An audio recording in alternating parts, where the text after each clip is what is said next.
வணக்கம். இது தமிழ் குரலின் சிறப்பு நேர்காணல் இன்றைக்கு நம்மோடு இணைந்திருக்கிறவர் ஃபர்ஸ்ட் லைன் மீடியாவின் முதன்மை ஆசிரியர் மூத்த பத்திரிகையாளர் டாக்டர் உமாபதி அவர்கள். சார் வணக்கம். சார் வணக்கம். வணக்கம். 1.5 கோடி வாக்குகளை வாங்கும் விஜய் சீமான், நீ ஏன்டா போய் சீமான்கிட்ட போய் விஜய் கொண்டு போய் சேர்க்குறீங்க அப்படின்ற மாதிரி, நீ கையால் ஆகாதவன் ஓட்டே விழுகாது, ஒன்றும் இல்லை, டெபாசிட் கூட கிடைக்காதுன்னு தெரிஞ்சுன்னா விஜயோட போய் ஒட்டுறாங்க. உடனே சீமான் பார்த்தா யாரோ ஒரு கேண்டிடேட்டை போய் கட்டி பிடிச்சி வாங்க தம்பி அப்படின்னு வாசமலை பொழுது, ஏன்னா அடுத்து அவங்ககிட்ட தான் போய் ஆகணுன்ற மாதிரி பிளான். அவங்க 2 பேரும் டையை போட்டு இந்த அது வேலைக்கு ஆகாது. விஜய் சேர்க்க மாட்டாப்புல. நான் இவ்வளோ சைக்கோ பாடுபடுறேன், உனைய கொண்டு வந்து உட்கார வைக்கிறதுக்கா நான் பாடுபடுறேன், குழந்தையெல்லாம் தூண்டி விட்டு, பொண்டாட்டியை தூண்டி விட்டு, புருஷனை பிரித்து, மாமியால் தூண்டி விட்டு, இவ்வளோ தூரம் வேலை பார்த்துட்டு உனக்கா அப்படின்ற மாதிரி வரமாட்டாப்புல, சேர்க்க மாட்டாப்புல. இந்த 8 பேர் சொல்கிறதையும் நம்ப வேண்டாமா? இப்போ ஓட்டை பிரிக்கிற 8 பேர் 7 முனை போட்டி கிடையாது. 7 முனை ஓட்டு போட மாட்டாங்க. அவர் 60 சீட் தான் நின்றுருக்காப்புல. வேட்பாளர்கள் 60 பேர் நின்றுருக்காங்க. 61 பேர் நிப்பாட்டிருக்காப்புல. 61 பேருமே 1000 ஓட்டு கூட வாங்க மாட்டாங்க. அவர் பையனை 2 நிப்பாட்டுறாரு. ஆமாம், அவருக்கு இந்த 2 ரொம்ப பிடிக்கும். புரியுதா? ஒரு டைம் கலைஞர் 2 சீட்டு கொடுத்தாரு, 2லேயே அந்த நின்றார், அவரே நின்றார். வால்பாறை ஒன்று, வால்பாறையும் அவங்க ஏரியாவில் திருநெல்வேலி பக்கத்தில் 2. அந்த மாதிரி பேராசை பிடிச்சாங்க. 4 கொடுத்தீங்கன்னு 4லையும் தானே நின்றுவாப்புல. இப்போ அதிகமாக கொடுத்தனால பையனை 2, இவர் அலைய முடியாதுன்னு பையனுக்கு 2, எனக்கு 1ன்ற மாதிரி. அது ஒரு பழமொழி சொல்லுவாங்க பழைய இதில். ஓசின்னு வந்துட்டா எனக்கு 1 எங்கள் அப்பனுக்கு 1ன்னு கேட்பாங்க. இந்த மாதிரி அந்த பழமொழிக்கு ஏற்று வாழக்கூடிய ஒரே தலைவர் யாருன்னா கிருஷ்ணன். அது ஒரு பக்கம். அதுக்கப்புறம் ஐயா ராமதாஸ் வயசாகிடுச்சு, அவர் மகனை காலி பண்ணணும். கடைசியில் அந்த ஒரு வீடியோ, ஒரு ஆடியோ, சௌமியாவை தோக்கடிச்சிருக்கேங்கிறது தான் அவருடைய ஆனால் அது குடும்ப பிரச்சனை. மருமகளை தோக்கடிக்கணுன்றது, அதுக்கு மகளை இறக்கி விடலாமில்ல, அது மட்டும் நேக்கா இல்லை. மகள் காலி ஆயிடுச்சுன்னா இப்போ வெளிச்சமாயிரும்ல. இப்போ திடீர்னு மருமக ஜெயிச்சிருச்சுன்னு வைங்க, வெட்டு 1 துண்டு 2ன்றதில் இறங்க மாட்டாங்க. அதில் இன்னொரு சிக்கல் என்னென்னா, அவங்க வெறும் அண்ணி நாத்தனார் மட்டும் இல்லை, சம்பந்தியும் கூட. அந்த ஒரு நெருக்கடி, அதில் நெருக்கடி இருக்குது. நாளைக்கு பிள்ளை பல குழப்படி ஆகும்.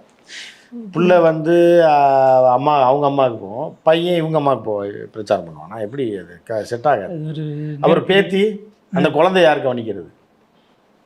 அதை விட பெரிய நெருக்கடி. ஆமாம், அதை விட பெரிய நெருக்கடியாருன்னு. இப்போ பொண்ணை நீங்கள் கூப்பிட்டு போங்க, பையனை நாங்கள் கூப்பிட்டு போகிறோன்னு கூப்பிட்டு போயிட்டாங்க. மாமியார் நிற்கலை, சௌமியாவை தோக்கடிக்கணுன்றதுக்காக வேற யாரோ அவருடைய ஆதரவாளரை இறக்கி விட்டு அவர் ஓட்டு போடுங்க அப்படின்ட்டுருக்காரு. அதை எப்படி சௌமியாவுக்கு போடாமல் அவரை போடுவாங்க? மாம்பழ சின்னம் தான் அவங்களுக்கு. ஐயாவே கேட்டாலும் மாம்பழம் தான் ஐயா போட்டுறோம், ஐயா நாங்கள் போட்டுறோம், உங்கள் சின்னம் போடாமல் எப்படி யார் பண்ணுவோம் அப்படின்னு ஒரு சிலிண்டர் கேட்டுக்கிட்டு இருக்காரு. அவங்க போய் மாம்பழத்தில் போட்டுறாங்க. இல்லை, சிலிண்டருக்கு போட மாட்டாங்க. ஏன்னா அவன் ஏற்கனவே பார்ப்பான், இது ரேட்டு ஜாஸ்தி ஆச்சு, இதுக்கு எதுக்கு கரகம் அப்படின்னு சொல்லி கடுப்பு ஏற்றுற மாதிரி சின்னம் கொடுத்துருக்காங்க பாரு. சிலிண்டரே கிடைக்கல, இப்போ புக்கிங் பண்ணாலும் அதை போய் சிம்பிளாக கொடுத்தானா எப்படி ஓட்டு போடுவான்? இல்லை, பெரிய அளவுக்கு அவருக்கு கிராக்கி இருக்குன்னு ஒரு வேலை எதுவும் நினச்சி வாங்கினாருன்னு தெரியல. இதை கிடைத்த தமிழ்நாடு முழுக்க மகளிரால் தேடப்படுகிற சின்னம் அப்படின்னு என்னன்னு தெரியல. அவர் நாசம். அம்மையார் சசிகலா அவங்க தென்னந்தோப்பு, 4 தென்னந்தோப்பு, தனிமரம் தோப்பாகாதுன்ற மாதிரி தனி மரமாக கொடுத்துருக்கலாம் சின்னம், தோப்பு சின்னம். அந்த மாதிரி இருக்கு. எப்படியும் அந்த அம்மாவுக்கு ஏடிஎம்கே காலி பண்ணணும். மொத்தத்துக்கு எல்லாம் ஆளாளுக்கு அடிபட்டு எல்லாத்தையும் பிஜேபியை காலி பண்ணி விட்டாங்க. பிஜேபி தான். எடப்பாடிக்கு மெயின் வந்து என்னன்னா, பிஜேபி எவன் எதாக இருந்தாலும் பிஜேபி நாசமாக போகணும் அப்படின்னு எடப்பாடிக்கு. ராமதாஸ் ஐயாவுக்கு வந்து அன்புமணியே பொண்டாட்டி நாசமாக போகணும், அவங்களோட கூட்டணி வச்ச அந்த கும்பலே நாசமாக போகணும். கிருஷ்ணசாமி என்னைய சேர்த்துக்காத எடப்பாடி எவனாக இருந்தாலும் நாசமாக போகணுன்ற கிருஷ்ணசாமிக்கு. சீமானுக்கு எவனாக இருந்தாலும் நாசமாக போகணும் என்னையை தவிர அப்படின்ற மாதிரி. அதனால் பிராமணர்களோட எல்லாம் போய் சேர்ந்து ரொம்ப கேடு 4 கேண்டிடேட் வேறு போட்டிருக்காப்புல. அவங்களும் இல்லை கேண்டிடேட் போட்டு போகிறான் அவனை கட்சி ஜாதின்னு. ஒட்டுமொத்த துரோகி. இலங்கையில் கருணா அப்படின்னா தமிழகத்தில் யாருன்னா இல்லை. இப்போ இந்த எலெக்ஷனில் அவர் இலங்கை குறித்தோ இல்லை அதெல்லாம் பேச எவனுக்கு தெரியாது. இலங்கையா போயாயோ அப்படின்றாங்க. இலங்கை மண்ணாங்கடி. ஏன்னா அங்கே பூரா விஜய்.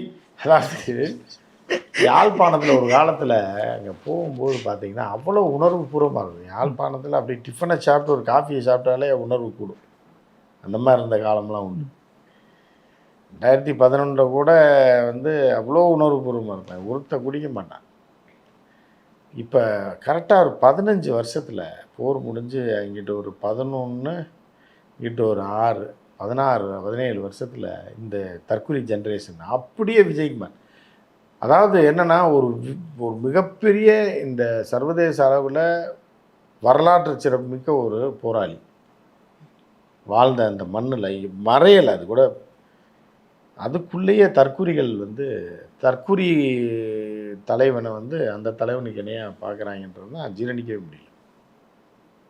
நம்ம கண் முன்னாடியே இந்த கேவலத்தையும் அவமானத்தையும் பார்க்க வேண்டியது இருக்கு. ரொம்ப கேவலமாக இருக்குது. அவருக்கு இப்போ காம்படிட்டராக விஜய் இலங்கை வரைக்கும் வந்துட்டாருங்கிறதா சீமானுக்கு. அதை தான் சீமானுக்கு வந்து என்னென்னா அவங்க அசால்ட்டாக தூக்கி போட்டாங்க. நீ வந்து கொள்கை ஆமக்கறி தின்ன, இந்த கறி முயல் கறி தின்ன, புரியுதா, ஆட்டு கொட்டை தின்ன அப்படின்னு சொல்லிட்டு இருந்து நீ இவ்வளோ நாள் போய் எல்லாத்தையும் கன்வின்ஸ் பண்ணி கொண்டவர்களாம். அவன் அசால்ட்டாக நீங்கள் வந்தாலே போதும் தலைவான்னா, முகத்தை காட்டு தலைவா போதும்.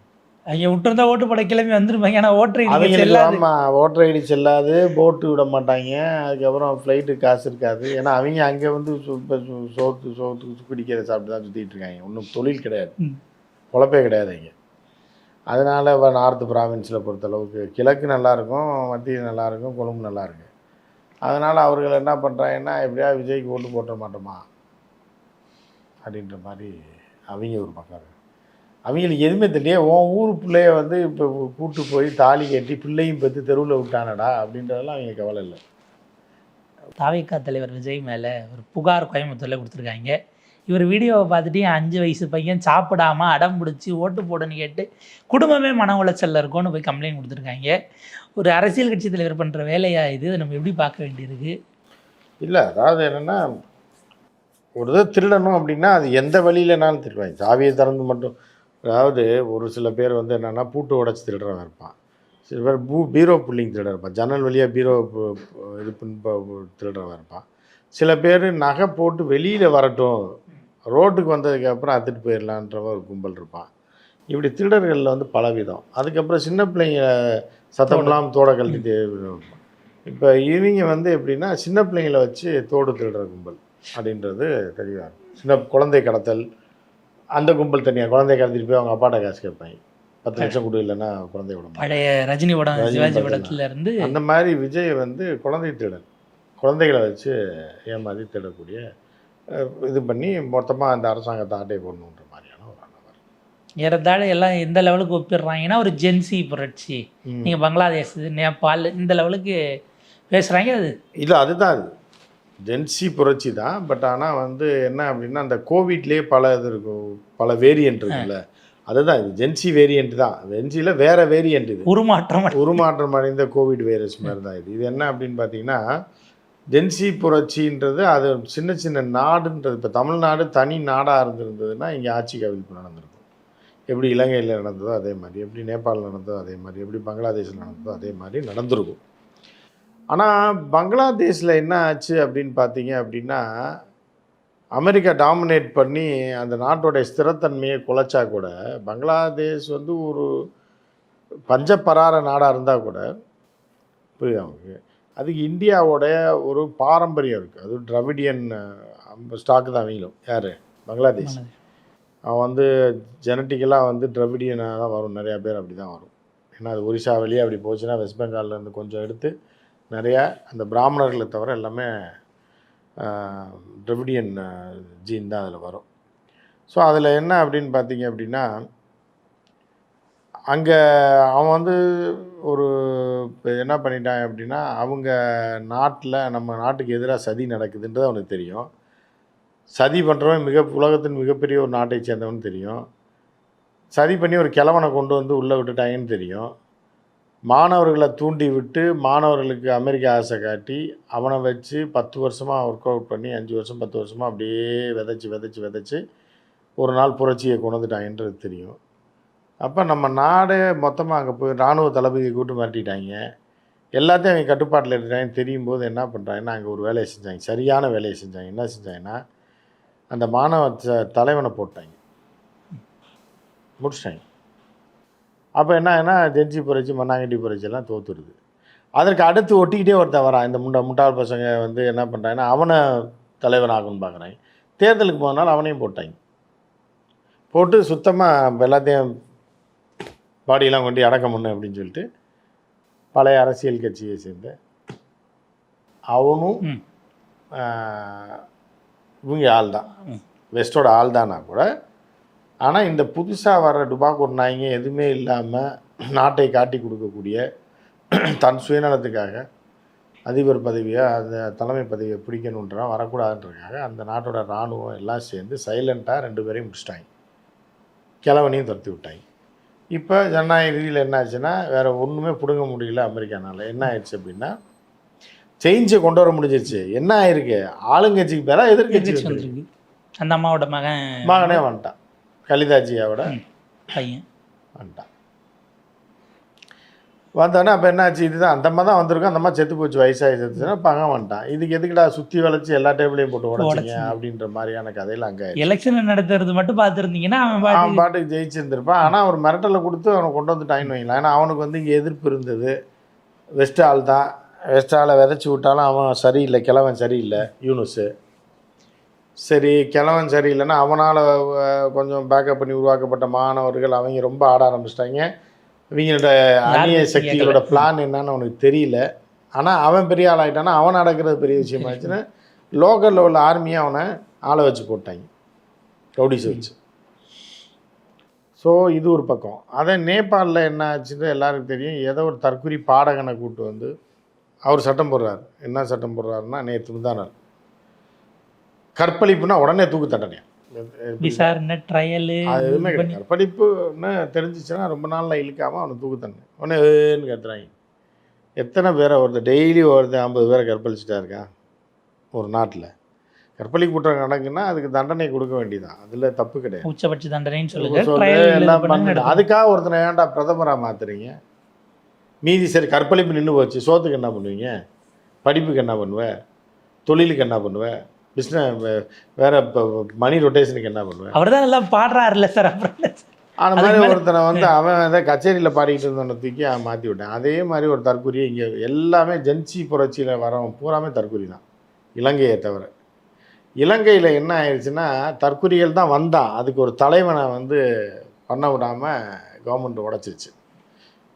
அமெரிக்கா உருவாக்கின தலைவனை உடைச்சதுனால என்னென்னா இடதுசாரி அரசாங்கம் வந்து ஸ்டாப். ஏன்னா அதை பார்க்குறாங்க நேர்மையான வீங்க தானே வீங்களுக்கு போடுவோம், ராஜபக்சே வேணால் ரணில் வேண்டான்னு சொல்லிட்டு ஒரு ஃபோர்ஸுக்கு போட்டாங்க.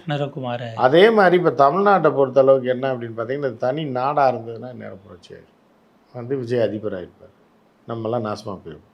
நல்ல வேளை இது ஸ்டேட்டுக்குள்ளே மாட்டினதுனால இந்த தற்கொலை பூரா ஓடி போய் எந்த காரணம்னு தெரியாமல் ஓட்டு போடுது, ஏதோ ஒரு வெறுப்பில் இப்படி தான் போடும்போது என்ன ஆகுது அப்படின்னா சிஎம் ஆகி என்னத்தை கிழிச்சுவார். இதுக்கு மேலே மத்திய அரசு இருக்குது, ஏற்கனவே வளர்ந்துன்னு கொட்டை போட்டவொன்னே ஒன்றும் பண்ண முடியல, இவர் வந்து கிழிச்சு மடக்கி நாளாக மடக்கிறாரு அப்படின்ற மாதிரியே போயிட்டு.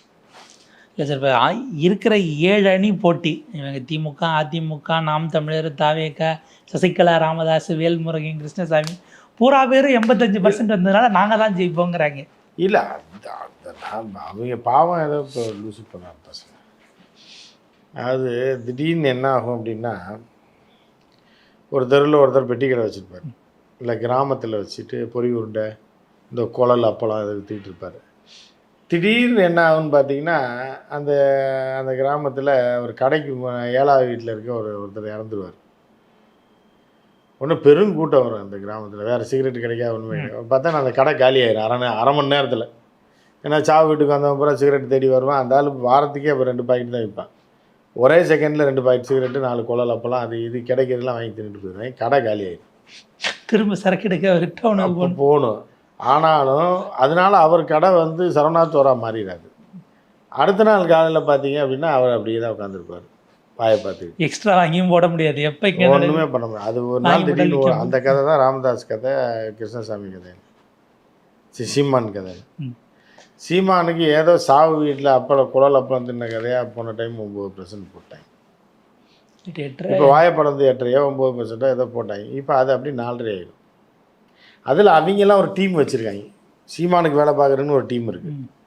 அவங்கெல்லாம் என்ன பண்ணுறாங்கன்னா இப்போ சீமான் ஜென்மத்துக்கு ஜெயிக்க மாட்டாப்புலன்னு தெரியும் அவங்களுக்கு. விஜயோட டையை போடுறாங்க. ஒரு சகோதரர், நம்ம ரொம்ப அன்புக்குரிய ஒரு சகோதரர் தான், நம்ம தம்பி தான் அவருன்னு வச்சுங்களேன். என்னை விட 3-4 வயசு கம்மி தான், 4-5 வயசு. அவர் இப்போ அங்கே இருக்கார், அவர் போட்டிருக்காரு. ஒரு மாயை உலகத்தில் வாழ்ந்துட்டு இருக்காங்க. இதுக்கு எவ்வளோ பார்ப்போம் சார். ஒரு விரிவான ஒரு இடத்துல எதை நோக்கி போகுது ஒருத்தர் இந்த பார்ப்போம். நேரத்துக்கு பொறுத்தவரைக்கும் நன்றி சார்.